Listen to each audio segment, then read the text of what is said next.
Bonjour et bienvenue dans cette vidéo que je vais passer un petit peu, pas en format météo, elle sera exceptionnelle aujourd'hui. Nous sommes le 29 octobre 2021 et j'aimerais faire part quand même, et ça va être un petit peu... bon, c'est une vidéo risquée à chaque fois qu'évidemment on émet des réserves. C'est risqué hein, quand on est développeur. Non, non, c'est pas le top. Je peux pas dire c'est le top. Qui peut savoir si c'est le top? Non. Ce que je voudrais signaler, c'est que ça commence à sentir mauvais. Et simplement en tant que trader averti, hein, et voilà, je suis un trader averti. Donc j'en vaux deux. Mon potentiel de rectage est 2 fois plus fort que la moyenne. Je dirais que je suis passé en mode prudence. Hein. Il y a une expression de Warren Buffett, hein, c'est pas le plus grand performeur de tous les temps, bien au contraire. Warren Buffett qui dit Be fearful when others are greedy and be greedy when they are fearful. Vous apprécierez un petit peu l'accent anglais, mais globalement, on a atteint un degré de dégénérescence et d'avarice sur ce marché qui me fait passer en mode prudence extrême, en plus d'une action de prix extrêmement dégueulasse hier, donc je vais faire un petit peu le topo.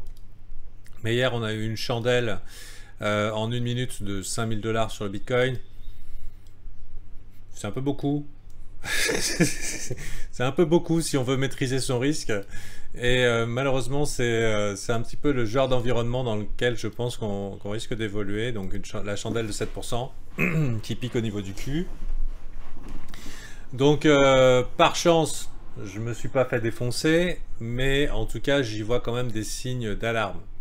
J'y vois des signes d'alarme parce qu'on est quasiment sur tous les coins sous les ATH, donc sous les plus hauts sommets. Que la fameuse halle saison a été promise par globalement tout le monde, que les bits sont dans les mains, quoi. Voilà, tout le monde est super greedy et pourtant on galère. Pourtant, on galère à passer. Donc maintenant, ce qu'on voudrait voir sur le Bitcoin ou sur l'Ethereum qui vient de faire son ATH ce matin, hein, donc c'est un bon signe en général. Ce qu'on veut, c'est une acceptation au-dessus. Hein. C'est pas du tout une réjection. Une acceptation au-dessus, ça veut dire waouh, on s'en va tranquillou vers le haut. Ça, c'est bon signe. Ça veut dire qu'on a une jambe haussière qui nous attend à peu près similaire à celle qu'on a eue par le passé. Ce qui veut dire un Bitcoin dans les 100 000, 200 000 facile. Cependant, là, c'est pas le cas.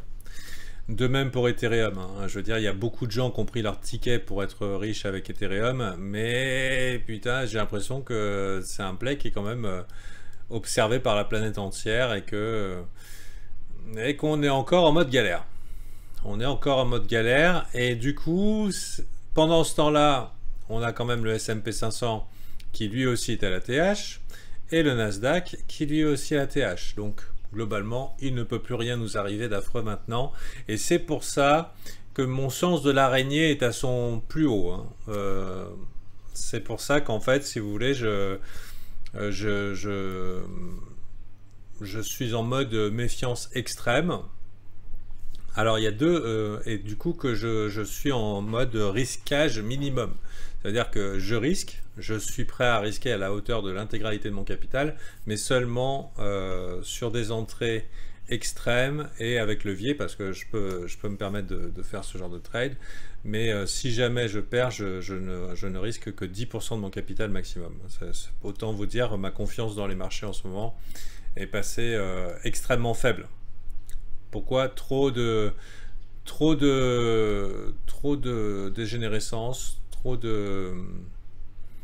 d'enthousiasme pour un prix qui ne suit pas en fait. Et du coup, je ne pourrais être confiant pour me remettre à risque qu'après une bonne purge. Hein, je dis pas le top ou bear market, j'en sais rien. Je dirais que, allez, même si on monte ici, j'ai envie de voir une bonne purge. Elle me sera peut-être pas offerte, mais s'il n'y a pas une vraie purge qui pique à mort, c'est inquiétant. Et malheureusement, par rapport à la saisonnalité, par rapport à l'économie mondiale, par rapport à tout ce qui traîne un petit peu autour, on sait qu'on arrive à tic-tac, la période où ça risque de dégueuler de toute façon. Et du coup, je me dirais, le premier qui perd la foi, donc les premiers gros poissons qui perdent la foi et qui appuient sur le bouton sell, bah, c'est les premiers servis à être sortis au meilleur prix. Donc pour l'instant, tant que tout le monde est OK pour pas s'avouer vaincu, c'est good. Mais dès que ça commence à paniquer, ça risque d'être horrible en fait. Donc c'est simplement pour vous dire que on est dans une fin de cycle crypto, donc c'est celui le plus rentable. En théorie, hein, c'est celui où on peut voir vos altcoins faire un x2, voire peut-être un x10 dans la journée. Hein. Mais c'est aussi le plus dangereux. Donc si jamais le marché vous permet d'être à profit, conseil d'amis, ou en tout cas qui vous veut du bien, et ça ne va pas consister à vous vendre mes bagues, c'est prenez profit. Hein. Voilà. Maintenant, j'aimerais sonder un petit peu mes VIP, et vous connaissez ma théorie sur la carotte et sur le rêve. Est-ce que votre rêve est presque atteignable ou pas? Est-ce que vous êtes à la pichenette que vous avez besoin pour pouvoir enfin l'accomplir, tout ce que vous avez rêvé? Est-ce que vous le sentez venir? Est-ce que vous la sentez, la carotte? Ah, assez loin, ouais. Moi aussi c'est assez loin. C'est assez loin et du coup la frustration n'en est que plus extrême. Ouais, loin. Donc, je sais pas.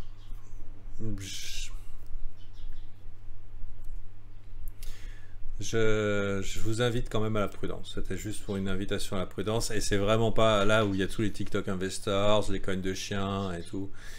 C'est pas le moment d'être prudent parce qu'on vous dites il n'y a pas de souci et tout. Mais moi j'ai envie de voir. S'il n'y a pas de purge, je ne risque que le minimum. Allez, sur ce, je voulais vous laisser. C'était mon petit message de mise en garde sur la gestion du risque, sur est-ce que ça vaut la peine de tout perdre. Bien sûr, si vous risquez 100 balles, ça va, vous en remettrez. Mais il y a des gens qui font bien plus les fous que ça. Et notamment ceux qui sont bien gavés sur le bull run, ça serait con quand même de perdre 30 ou 50% dans une journée. Hein. Voilà. Et puis il y a des dips qu'il ne faut pas racheter. Il y a des dips qui ne sont pas achetés. Ça aussi, il faut le considérer. Voilà, c'était le truc de la dépression. Hein. C'était le brief, enfin la météo de la dépression.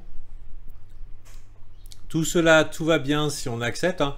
Si on accepte tranquillement et qu'on y va, il y a une possibilité haussière, c'est que la majorité n'a pas tort en fait. Mon principe est le suivant. La majorité a tort. La majorité du marché est actuellement bullish. Mais elle a tort. Mais elle n'a pas tort si c'est le reste du monde qui a tort. C'est-à-dire tous ceux qui ne sont pas encore dans les cryptos. Et donc c'est complètement possible aussi. Hein. On part, on fait des jambes haussières. Et tous ceux qui ne sont pas encore engouffrés dans les cryptos, c'est ceux qui achèteront le top plus tard. Mais j'ai bien l'impression que d'abord on la purge. Voilà, je sais pas quand, est-ce que c'est juste après un push ici au-dessus et ensuite purge, mais pour moi la purge n'est pas vraiment très loin en fait. Quand je dis purge, c'est la purge quoi, la purge. Je parle pas d'un petit 5-10%. Ok? Bon, allez, faites attention à vous, bien sûr. Ça m'empêchera pas d'acheter, hein. Vous pouvez venir ricaner et tout, c'était pour votre bien que je dis ça. Hein. C'est pas évident YouTube, hein. On se mouille. Sachez qu'il est très possible que j'achète et que je sois peut-être même à hauteur totale de mon capital sur une petite montée. Mais je vais tendance, moi, en tant que professionnel, à jouer des plays beaucoup plus court terme. Voilà. De par l'avarice ambiante. Et s'il y a purge et une vraie frayeur, peut-être que je tenterai quelque chose d'un peu plus moyen terme, mais attention quand même, faites attention. Hein. Surtout quand on commence à se dire c'est facile. C'est là que le marché vous explique que ça l'est pas. Bon, allez, faites attention à vous. C'était petite note d'avertissement. Et si éventuellement à un moment, cette petite note d'avertissement, et surtout les leviers, très attention aux leviers. Si le Bitcoin peut faire des nettoyages de 5% en une minute, hein, c'est ça la chandelle, hein, 5% en une minute, tous les leviers sur les alts, c'est le rectage garanti. Hein. Donc attention, à la limite avec du buy and hold, vous pouvez vous en sortir, ou en tout cas amortir la casse. En weekly, en monthly, les graphiques ont l'air haussiers. Mais bon, il faut que ça soit confirmé. Allez, bonne journée à vous.